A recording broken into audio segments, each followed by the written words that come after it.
D-Squad Issue 3 finds the Scourge-infected cyborg confront 4LOM, R2-D2 and IG-88, who still doesn't care for the so-called corruption. 4LOM thinks that he should since it's coming for all droids and it's very dangerous. IG-88 blasts the cyborg, commenting how it doesn't seem so dangerous. The cyborg gets back up and unleashes a flurry of blaster bolts on 4LOM and IG-88. In the chaos, R2 grapples the deactivated BT and runs off, but 4LOM sees him, shooting the astromech in the back and telling him to stay. Unable to move thanks to the bundled up 000 on his back, IG-88 unceremoniously dumps the droid on the ground, which ends up turning the killer droid on, allowing him to witness the delightful mayhem that's happening. IG-88 grabs the cyborg, getting ready to kill it for good, but 4LOM stops him since he's after R2, so they need to find out why.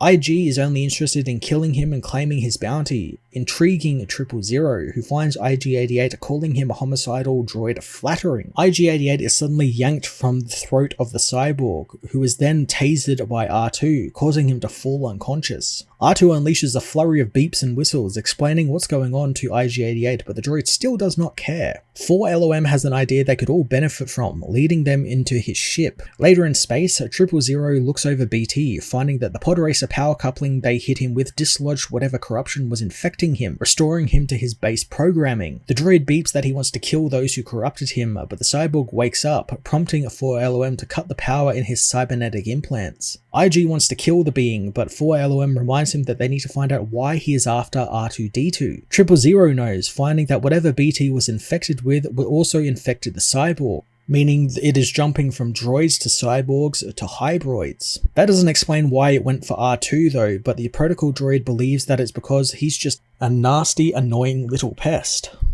4LOM believes that it was because that he heard a rumor R2 was assembling a team of droids to counter whatever the Scourge is. R2 thinks that it's not true, but 4LOM thinks that the Scourge doesn't care and wants to take R2 out like it tried to take him and Zuckuss out. He tells the little astromech that C-3PO is beyond his help now that he's been infected, but 000 thinks that they could hit him with a pod racer coupling, since that was a lot of fun, but R2 doesn't want his friend to reset to his base settings. IG-88 doesn't care what any of them want, only wanting to take BT and 000 into Milvane to get his bounty.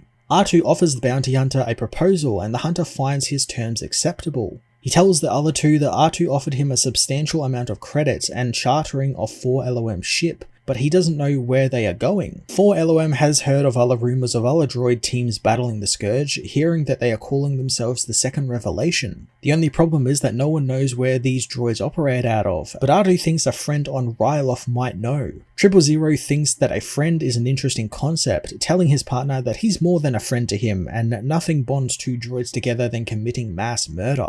The droids head to Ryloth, landing on the Imperial-occupied world. As they disembark, 4LOM wants to know more about this person they are going to see, with R2 only saying that he hasn't seen her in years. IG-88 wants them to be quiet as R2 heads off alone to meet this person, making 4LOM think he's in love with whomever this is. R2 enters a house and is met by Cutie Katie, his old war buddy. The old friends catch up with a series of beeps and whistles, and as they lean closer and closer to each other, 000 comes in, telling R2 that everyone is getting impatient, but realizes that he killed the mood between the two astromechs. Cutie explains that she lives there with a friend now, but her previous master was Ayla Secura, a Jedi who was killed during the Purge, and her new master is Loris Kona, and he's an expert on droid culture, however he's off-world right now. She reveals though that the Second Revelation are led by a reformed murderer, which 000 thinks is a bit boring. Cutie knows that the droid is called Ajax Sigma, but the only way to get any information on him is to break into one of the most dangerous places in the galaxy, Jabba the Hutt's palace on Tatooine. 000 guesses that they are all going to Tatooine, but IG-88 wants to just take his bounties in instead. BT spots something outside as, in the village, a group of Scourge-infected security droids come for the group, telling them that they are to give up R2 or they will all die. IG-88 thinks they only have one option, following R2 and QT as they charge into battle. 000 loves finally having some bedlam to partake in as the team take down the security droids. As BT unleashes his rockets, QT deploys her little drone from her dome to help out, unaware of the Dark Trooper bearing down on her. R2 notices, rushing to help his friend, but it's too late, as QT is shot and destroyed.